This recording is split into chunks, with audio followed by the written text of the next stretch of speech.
Good day, I am Juhana Sapihi, and today we will delve into the rich tapestry of Baltic mythology, a fascinating aspect of the cultural heritage of Lithuania, Latvia, and Estonia.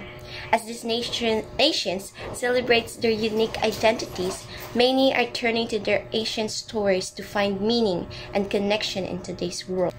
Today, we'll explore how these mythological tales are being woven into modern life.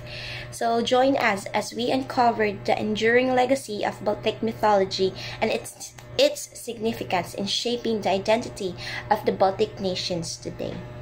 Good day, everyone. Since Ma'am Juhana already introduced to you the background of Baltic mythology, then let's move on to the Baltic gods and goddesses. First is the gods Perkunas. Perkunas, god of thunder. His title is the Thunderer. Second is Potrimpo, god of the sea and fertility. His story titled the Guardian of the Waters. Third is Pikos, god of underworld and death. His story titled the Lord of the Afterlife. The next one is Sauli. Sauli is radiant and beautiful. Sauli is the son of goddess. Her domain is regeneration of all the life on earth, and she gives life, fertility, and warmth to humanity. Next one is Asiclis or Aserini, the morning star and deity of dawn. Asiclis is the Latvian star god and male. In Lithuania, she is known as Aserini and is female. Next one is Mara. Perhaps the most important goddess in the Latvian pantheon is Mara, an earth goddess. At times, she has been the deification of the earth, and at others simply the goddess of milk production. She's always been important, true, and often other Latvian goddesses are considered her assistants or different versions of Mara. Next one is Perkons or Perkunas, the Baltic god of thunder. We already know a bit about Perkunas, namely that he has the authority and might to punish the moon for his infidelity. Next one is Devs or Dievas. Devs or Devas, known as Devas in Lithuanian and Devs in Latvia, and bundle of other very similar names in the different Baltic regions. He is the supreme god, the sky god, ruler over all. His primordial being created a universe and everything within it. Along with the goddess, Laima, he is responsible for the world order and the fate of humankind. Next one is Vilnius. Vilnius is the brother of Dievas, the creator god. Vilnius is the counterbalance, as old as his brother. He is the god of primordial chaos and destruction, while Dievas rolls over and represents air, light, and fire. Next one is Laima. Laima is the Baltic goddess of fate and destiny. Laima determines the length of your life and the lifespan of all the things.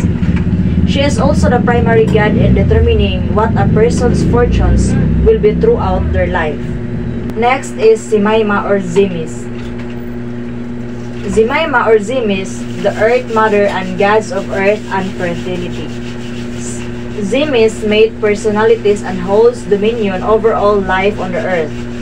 Some represents the feminine aspects of nature and protects the earth. Next one is Medina.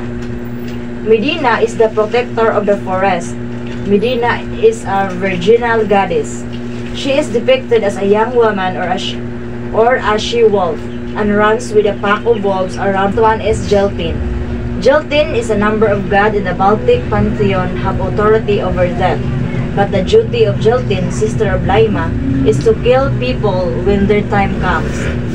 These morbid pictures collects her death poisoned by roaming graveyards and licking corpse with their spurting tongue. quite an occupation for a goddess. Jiltin delivers the kiss of death, and sometimes is through the work with her sister, who determines the time for every living being's end. She is depicted as extremely thin and pale, usually wearing white. Sometimes she is snake or an owl, to every common images of the death. Next one is Milda. Milda is a very popular name even today. Milda is the Lithuanian goddess of love and freedom. She is depicted as a beautiful and sometimes not. Some woman with a chariot pulled by doves as her favorite mode of transportation. One is Aitvaras, known by a whole host of names. The Aitvaras is the nature spirit in Baltic mythology. Like its names, the creature can take on many forms. A cunning little shifter, its own form in serpentine, like a little dragon. Next one is Raganos. Raganos, the Baltic witch Raganos, has quite a number of roles in nature. She has features common to witch myths, like a hideous appearance, spell casting, and the ability to turn humans into toads, pigs, and other animals. Next one is Baubas, a small scary creature and used to scare children. A Baubas has a long arms, wrinkled fingers, and red eyes. Much like the more well-known Bajiman, Baubai live in dark parts of the house. They're evil spirits and will stifle children or tear at their hair. And that would be all for the gods and goddesses of Baltic mythology. So this is the best story of Baltic mythology, and we choose this because this is a very interesting story of how the world created. So this story is about Mara and the creation of the world. So this is the story of how the world was created. The story of Mara and the creations of the world. In the beginning, there was only darkness and the primordial sea. Mara, the goddess of fertility, love, and death, descended into the depths to create the world. Mara met Aaron, a giant serpent who guarded the gates of the underworld. She charms Aaron and convinced him to help her create the world. Together, they gathered soil from the seafloor and created the land. Mara breathed life into the earth and plants began to grow. Aaron created the snakes and worms that would inhabit the underworld. Mara then created the animals and Aaron created the fish. Finally, Mara fashions the first human from the clay. So the first human came from the clay and breathed life into them. Aaron created the evil spirit that would plague humanity.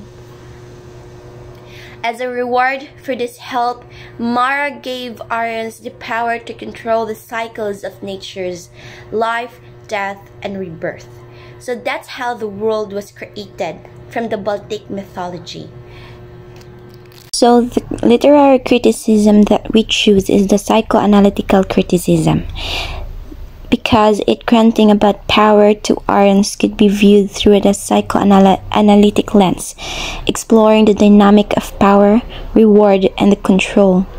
The relationship between Mara and Aaron could be interpreted as a symbolic representation of unconscious forces at play in the creation process.